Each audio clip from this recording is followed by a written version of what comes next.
last 6-7 years. I think we're going to go 10-story. But pag giniba mo yung 3-story, dumoble yung problema kasi kulang na, hindi pa magamit yung 3-story for the next 2 years. Pagka ganun kataas yung building, 7 years, 10 years, it's about 2 years. Senator Alan Cayetano nagmungkahi dito sa Secretary Angara para naman madagdagan yung maeskwelahan ng ating mga kabataan. Instead na yung pera natin nabubulsa lang sa mga walang kakwenta-kwenta, mas maganda pagtuunan na lang natin ng pansin at dalhin dito sa mga pangangailangan ng mga estudyante katulad yung pagpapagawa ng mga eskwelahan, mga kababayan. Ito po yung panonoorin natin sa video na to. Pero bago tayo tumulak dyan, isang share, like, subscribe lamang po para updated po tayo sa pagaganapan dito sa ating bansa. Ito mga kababayan, tumulak na po tayo dito kay Senator Alan. Alan Cayetano, the Minority Leader, is recognized. Good evening na po, Mr. Senate President. Thank you to the better and the good one. Will the good sponsor, ang masipag natin at madunong na chairman and the former chairman who's now secretary yield to a couple of questions? Yes, to our esteemed minority leader. Maraming salamat po. Umpisahan ko po sana kasi sa malapit talaga sa akin na topic which is values. Kaya lang napansin ko mahina tayo sa math eh. Kasi yung PAGCOR na sinabing 5% sa sports, 2.5 lang yung binibigay. Si Senator Jinggoy naman nasabing 2 tanong lang, binilang ko, 10 naman yun. So parang yung aptitude natin sa math Now, let me start out by asking, kamusta po ang implementation natin ng Republic Act 11476 or yung GMRC and Value Education Act? 990. So almost $1 trillion. So assuming, would you think 1.5 trillion or 2 trillion is the real budget na kailangan? Ngayon po, if you add all the main education, aabot na tayo ng 4.5% of GDP. So that's the lower threshold. Lower threshold pag hindi ka naghahabol. Yes. Kung naghahabol ka, it's correct, much more correct, than that. Tama, diba? tama. So, well, if you talk about in classroom, yung sinosolve ngayon ni Senator Bam, that alone, kailangan na natin ng almost 400 billion pesos. A computation nga ni Senator Bam, we need to allocate 90 billion every year, no? For 6 years para lang makahabol. Yeah, but the problem with the 6 years, I know it's much better than now na walang nangyayari. And it's not one person's fault, di ba? The pandemic, finances natin and everything, what you call this rapid urbanization, wala nang lupang mabili yung iba. But the point, Mr. Chairman, is I can ask you many questions, but it all leads us to our present situation. I can ask a daming detail sa budget, and I'm sure you can answer it, but it won't solve the problem.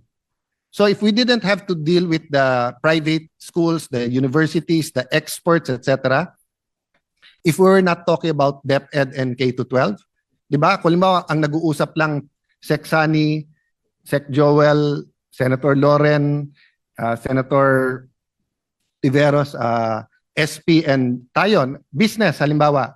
Boss, ang pangako, empleyado, halimbawa, boss, ang ideal daw is 10 hours of work. Inimpose natin pumasok ang empleyado 6 a.m. to 6 p.m., 12 hours. Bakit? Kasi 1 hour lunch, break 30 minutes. Nung nagkaroon ng study, ang sabi, pag 12 hours mo pinapasok, hindi nakaka 10 hours. Nakakatrabaho lang siya. So pag may lumapit sa atin na union, boss, subukan kaya natin, 10 to 6 na lang, 10 hours. May 1 hour break pa rin, 9 hours. So hindi pa rin tayo 10. Pero baka yung 1 hour break, baka 9 hours tayo. So do we want 9 hours out of 10? Or do we want 8 hours out of 12? Kasi except for Lasal Green Hills na half day sila, during our time, everyone was 7 to 3, 8 to 4. Ngayon, lahat halos ng highly urbanized cities, naka 2 shifts. Yung iba naka 3 shifts. So half day sila eh.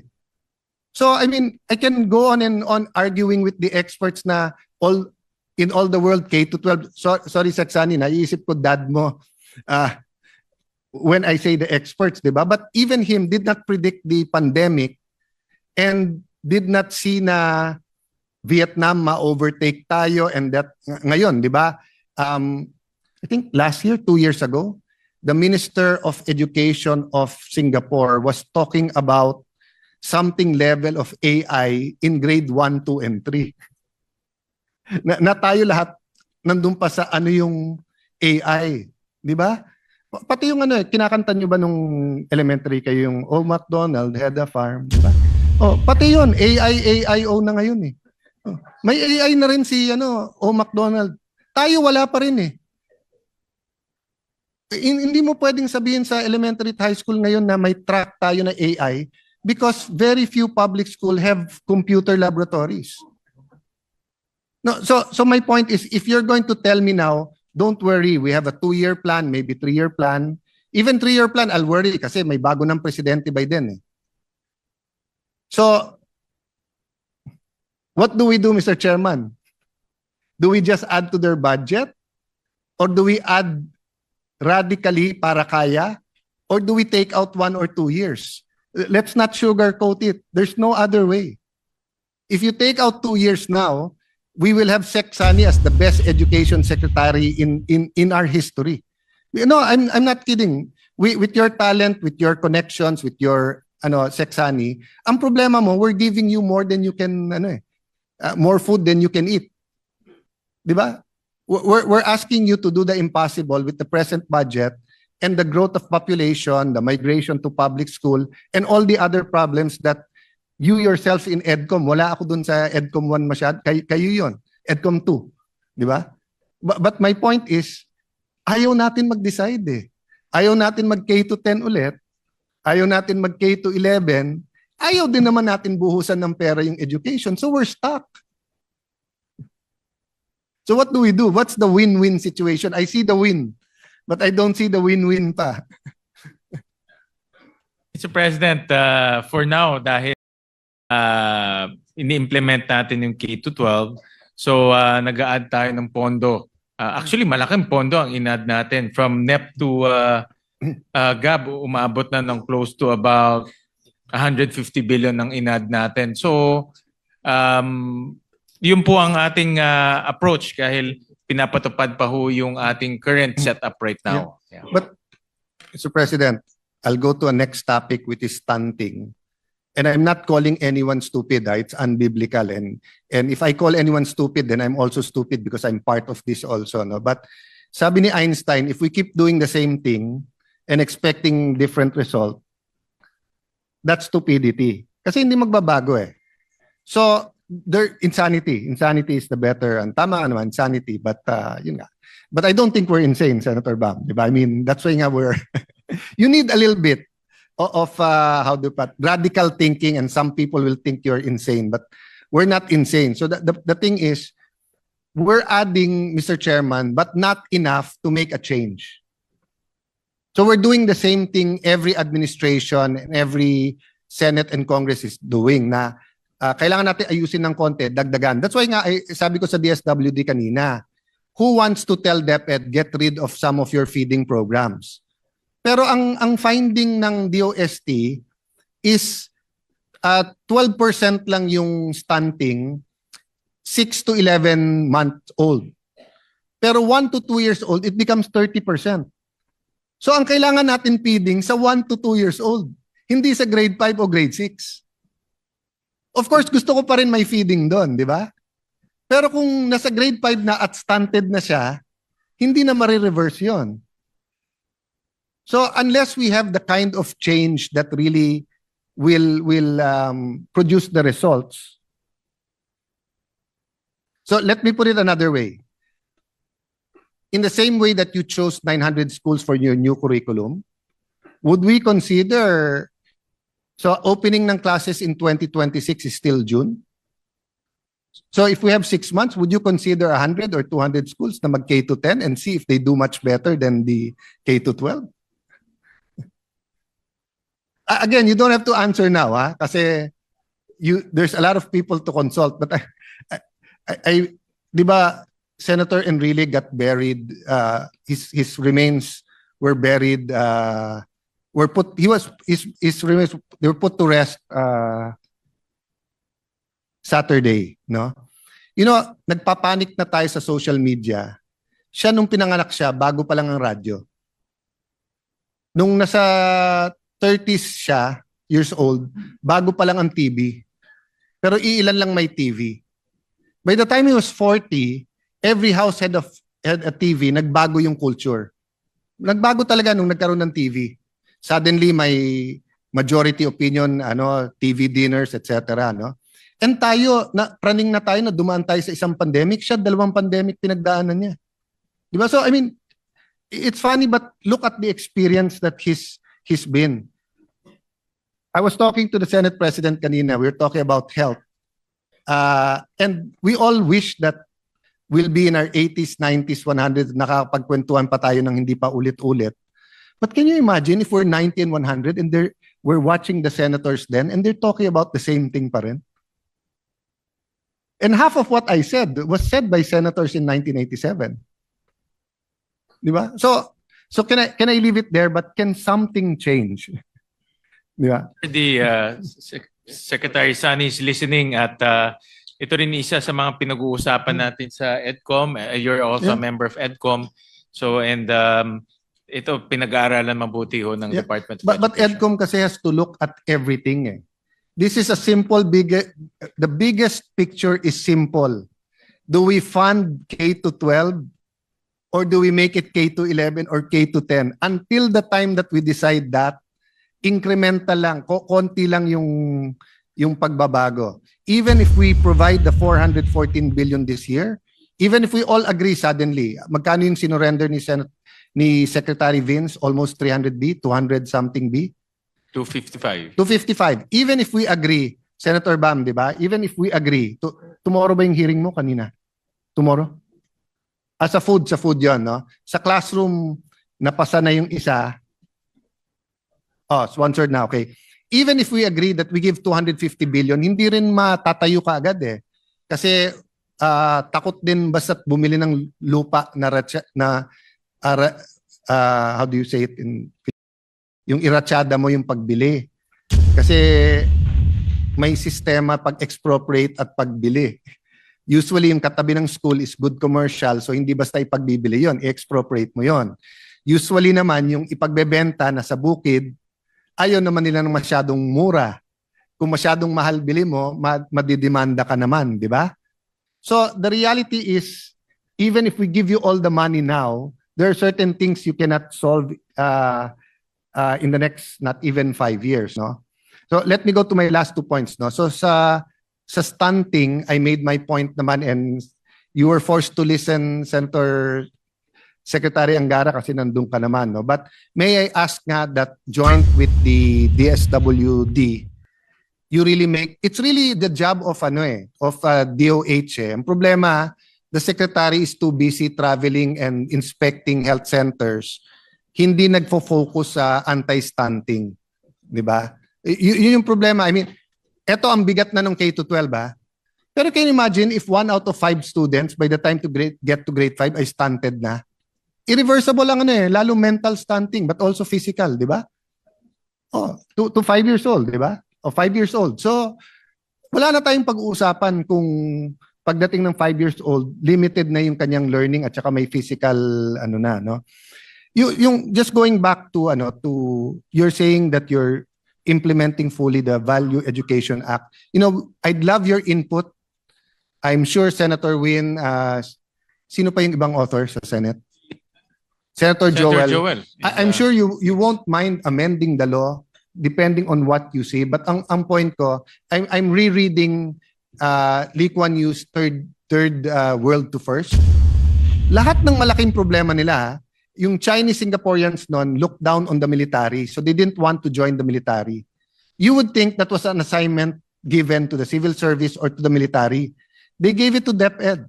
O 10 years, you have to change the mindset of students and they should, You would think that when they took integrity as a core value, it was because they had a company na nagkaluko-luko sa stock market at babaksak yung stock market, and it's famous na Lee Kuan Yew said na wala tayong natural resource, dehado tayo dito sa Malaysia sa nangyayari.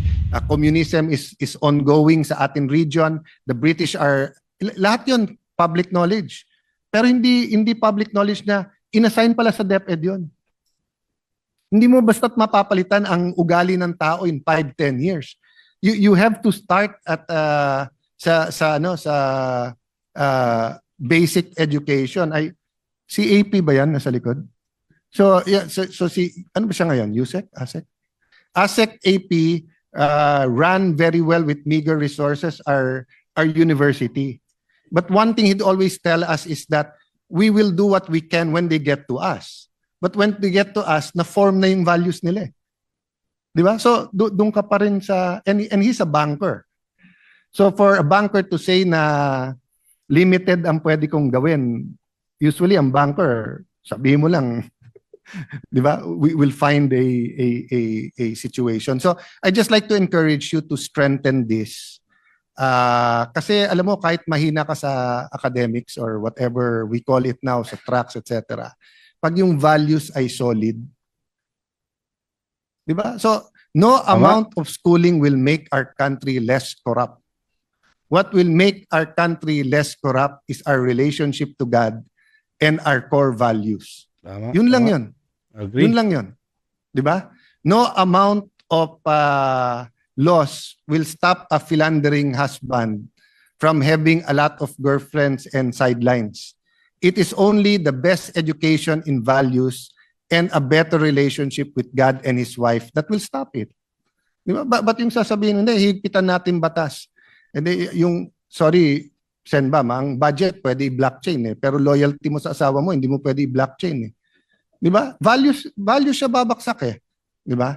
So anyway, just like Senator Jinggoy, I promise Senator Bam and Senator Joel that I won't take up too much time. So yun yung 4 points lang, no? Yung values, I don't mean to dump it all on DepEd. Trabaho din ng advertising yan, trabaho ng media, trabaho yan ng movies, 'di ba, ng TV, trabaho yan ng pare, ng pastor, ng imam. But I think number 1 ngayon ng oras ng bata na sa SOCMED, number 2 na sa DepEd. Yan ang reality Number 3 or 4 na yung bahay, simbahan, etc. Okay. Number 2, yung stunting nga po. Let's Seksani, I know you have an influence sa kabinete. Sana may ma-appoint na SAR. Ginamit ko nga yung ASAP 'di ba, yung anti-stunting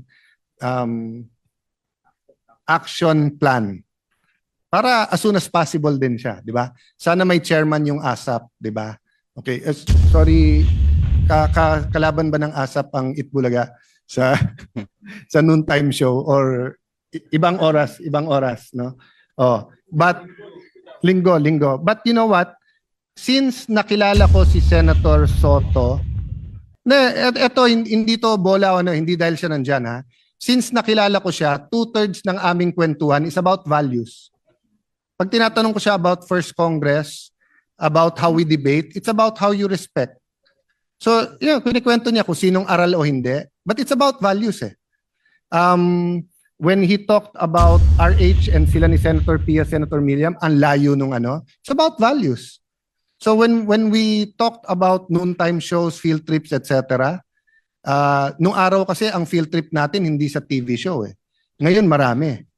'Di ba? But it's about values and I honor your Senate President for espousing a value when he talks about marriage. It's not about being faithful or hindi. It's about values No? So values, yung kabit. Anti-stunting. Let's make a decision sa K-12, K-11. You don't have to abolish it. You don't have to take it out. You can suspend it. Then lastly, sa classrooms, I know Senator Bam will extensively discuss it with you, but baka pwedeng magka-executive order or joint resolution, etc., making it easier for highly urbanized cities to buy land. And baka we can put a big amount for that. Kasi I'd rather have new schools. I discussed with Sec Sani and he'll confirm. For example, if I have now a 2 or 3 or 4 story building sa Taguig, and we've been building 7-story classrooms for the last 6-7 years. I think we're going to go 10-story. But pag giniba mo yung 3-story, dumoble yung problema kasi kulang na, hindi pa magamit yung 3-story for the next 2 years. Pagka ganun kataas yung building, 7 years, 10 years, it's about 2 years. Kapag ka naman bakante yung lupa, usually aagawin mo yung pang PE, yung pang gardening, yung, di ba, the open space, aagawin mo yon. So, mas mabuti ngayon sa highly urbanized, dun sa mga walang lupa, new schools. But you'll either have to expropriate or to voluntary pagbili. Baka naman, if there's 5 or 10 credible appraisers now used by the private sector, baka we can have an EO or joint resolution na if may 3 out of 5 ka dun sa appraisers, same yung appraisal. Appraisal number 1, 5,000 per square. Appraisal number 2, 6,000 per square. Appraisal number 3, 4,000 per square. Get the average, 5,000. Bili na. Kasi kung hindi, may paralysis sa pagbibili. May mga mayor, ang bilis dyan, tapos sila pa nadidemanda. Or sila pa na-accuse. Kasi pag sinabi mong ng COA at saka ng Senator Win, ikaw din ang sponsor nung sa di ba, sa real property tax, di ba? Yes. So you extensively studied, and aside from being a former mayor, yung assessors. Pero yung Yes. appraised value is much lower than BIR, and BIR is almost the same or Zonal, sa zonal. Yeah, but BIR sometimes zonal is sometimes also lower than market. Minsan.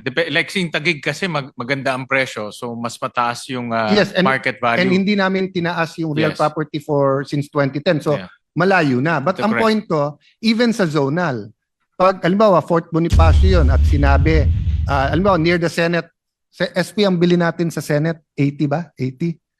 70, 60? Mr. Senate, 90, no? Ang main ngayon sa BGC is about 1.4 million per square. I would assume na dun sa Senate baka 200, 300 na. Di ba? So, if that was heavily populated and we needed a school there, walang magbebenta ng 50,000. Walang magbebenta ng 90,000. Pero pag binili mo ng 300,000, baka mademanda ka pa. Machichismis ka pa na, hindi, 50 lang yan. Yung 250 na sobra, nagkalagayan dyan. So unless we fix that, even if we put money, we'll not be able to buy land, no? So I promise to stop there, so I'll stop there. Thank you for your time. Mr. Senate President, Majority Leader, Senator Bam, thank you for... Senator Joel, who's always here, thank you for allowing me to go ahead of you. O yan, Secretary Angara, kailangan natin pagtuunan ng pansin itong mga estudyante para naman madagdagan yung mga eskwelahan natin. Wag ko natin dalhin sa mga kakurakutan yung mga pondo ng bayan. O hanggang dito na lang ho tayo mga kababayan. Maraming salamat po. Ito po yung News That Matters at mag-ingat po tayo palagi. And God bless.